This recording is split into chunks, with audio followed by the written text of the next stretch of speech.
My name is Jan Jones Blackhurst, and I sit on the board of Caesars Entertainment. Have you enjoyed today's panel sessions? Have there been any insights or kind of opinions which have caught your attention? I always enjoy SBC. I think their panels are really well crafted to be both interesting and informative. I thought the panel we did today on diversity and inclusion and environment, ESG principles as it impacts the industry has a lot of resonance. People are beginning to pay more attention. What would you say are the biggest social responsibility challenges facing US sportsbooks at the moment? I think there's a number. I think ESG, which is environment, sustainability, and governance, are really on top of mind for many big gaming companies. The investors and the rating agencies are being very strict that what you say, you actually do. So I think we're beginning to change the way we incorporate it into our policy and how we execute going forward. I think some of the environmental challenges are going to be significant, but the sustainability, which is the work cultures, diversity, inclusion, and then how you govern that, are going to be top of mind for companies as we build organizations that are forward-thinking. So environmentalism has become a very big topic at the moment, COP26 recently. What should operators be doing to integrate this into their CSR strategies? I think they're going to have to be authentic. Both in the US, the SEC, but in governments around the world, before you could use environmental statements almost as public relations. We're going to be energy efficient. We're going to offset our carbon footprint. Now you have to say, we're going to reduce energy consumption by this amount in this time frame.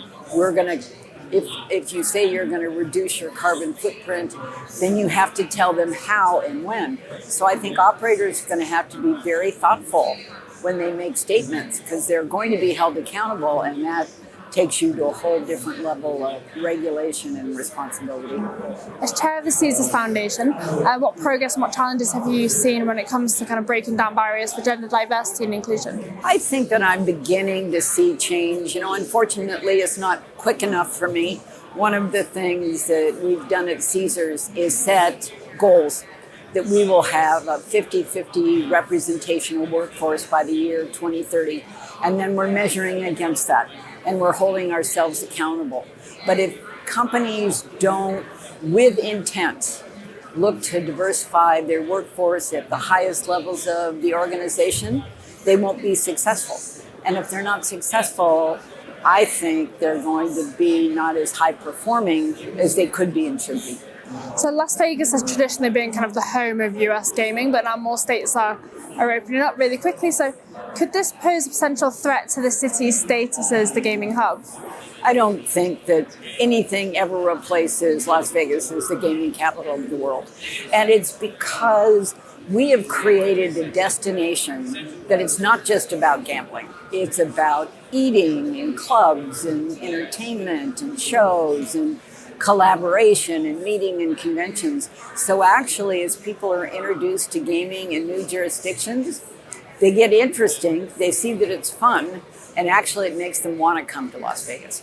Last year, or trending this year, we're back up towards 45 million visitors annually, and it just still seems to be growing, and everybody's excited, and we're glad to be there. With the rollout of kind of mobile gaming and mobile betting, would you say that this is the biggest development that you've seen throughout your career so far, or has there been other kind of more monumentous kind of developments? I think it's interesting.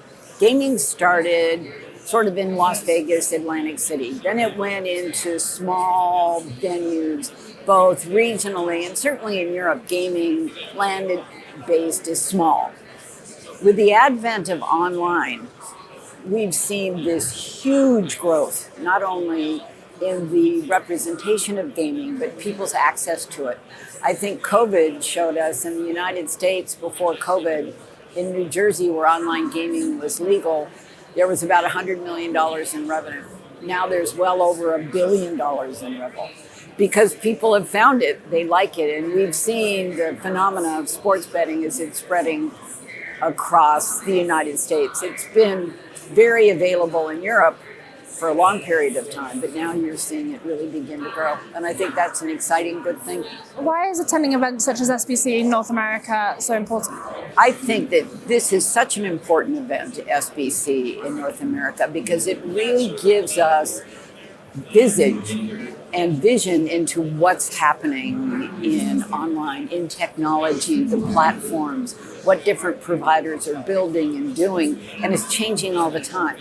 So I think it's essentially important for the industry to be right on the cutting edge, and SBC makes sure that we will be.